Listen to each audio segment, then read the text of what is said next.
अक्सर पौराणिक कथाओं में नचिकेता और यमराज के संवाद की कहानी सुनाई जाती है। एक बालक जो 100 शरीर यमराज तक पहुंचा और उसने जीवन और मौत से जुड़े रहस्य जान लिए।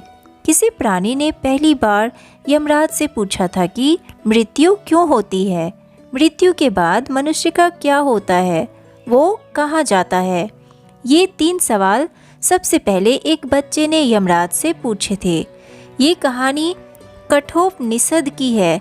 कठोपनिषद प्रमुख उपनिषदों में से एक है। मूलतः ये उपनिषद नचिकेता और यमराज के संवाद का ही ग्रंथ है। वाजश्रवा नाम के ऋषि की संतान थे नचिकेता। वाजश्रवा ने एक यज्ञ का आयोजन किया। यज्ञ की समाप्ति पर वो ब्राह्मणों और ज़रूरतमंदों को दान दे रहे थे। छोटे बालक नचिकेता ने उनसे पूछा, आप दान क्यों दे रहे हैं? वाजश्रवा ने कहा, मैंने संकल्प लिया है, अपने स्वामित्व वाली सारी चीज़ें दान कर दूंगा। नचिकेता ने फिर पूछा, पुत्र होने के नाते मुझ पर भी आपका स्वामित्व है, मुझे किसको दान करेंगे? वाजश्रवा अपने काम में व्यस्त थे, उन्होंने ध्यान नहीं दिया।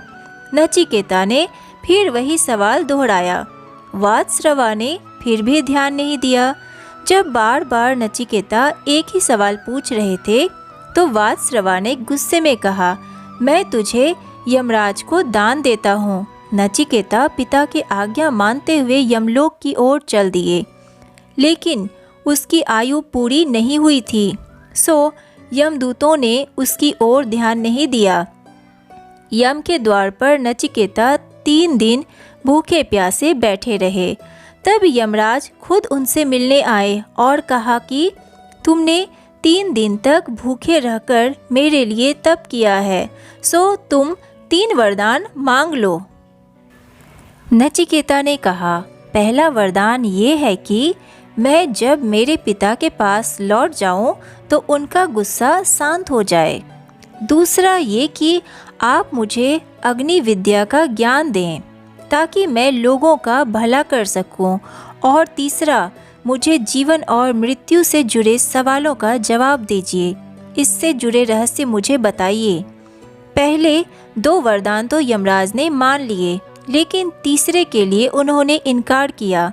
लेकिन नचिकेता की जिद और लगन के आगे उन्हें हार माननी पड़ी। नचिकेता के सवाल पर यमराज को जवाब देना पड़ा।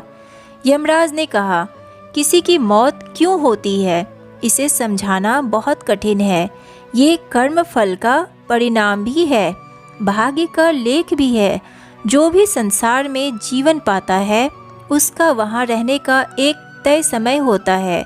इसके बाद उसे किसी न किसी रूप में संसार को छोड़ना ही पड़ता है।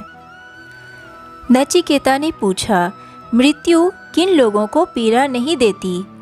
यमराज ने कहा, जिसने पाप ना किया हो, जो दूसरों को पीड़ा नहीं देता हो, जो सत्य के मार्ग पर चलता हो, जिसने अपने धर्म और कर्तव्य का पूरी निष्ठा से पालन किया हो, उसे मृत्यु कोई पीड़ा नहीं देती है।